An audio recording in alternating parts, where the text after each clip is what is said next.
just pointed out, a few weeks ago, the Prime Minister announced the reopening of the border. Today, we've arrived at that day. In the middle of it, we had asked that the Office of the Prime Minister just chair the committee with all of the relevant ministries, my colleague from National Security, colleague from Ministry of Health, Minister of Digitization, and the Minister of Works and Transport, who was up at the airport this morning. So we've arrived at that day. We know a commercial flight came in this morning from Guyana.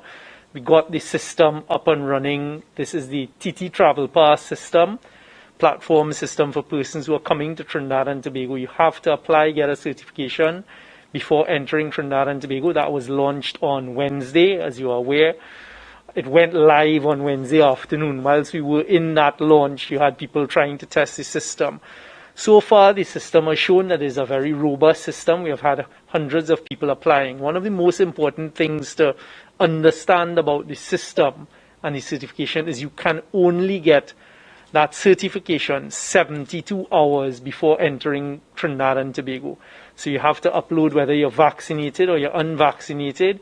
You have to upload that negative PCR test. There seems to have been some minimal confusion. We've had persons reaching out saying that they didn't realize that children were supposed to have negative PCR tests.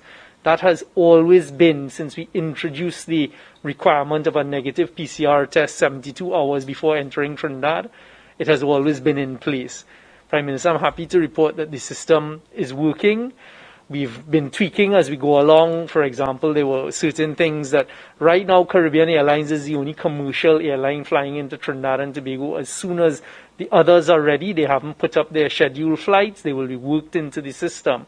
So like overnight, we had to add other for persons who are still coming in via charter flights. So these are some of the tweaking arrangements that are going on. This morning, we had to deal with certain persons who have gone away and gotten their children vaccinated using Pfizer. So, of course, no children who are returning to Trinidad and Tobago are required to be quarantined. If you're an unvaccinated national, you're required to go into quarantine. So again, the system didn't have that information for children who may have been vaccinated.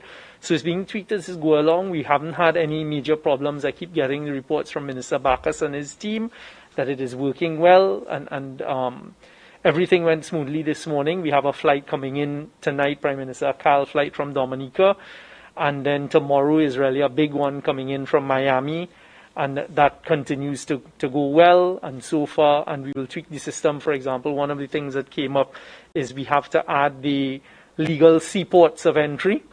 So it seemed like every yachty was waiting at the start line and wanted to set across the border this morning. So we're working those things in because, as you know, there are different seaports of entry. They still have to have their negative PCR test. Any unvaccinated non-national at this stage is not permitted in Trinidad and Tobago. So we need to be regulating that. But so far, by all accounts, all of the systems are working well on the IT platform and the entry into Trinidad and Tobago.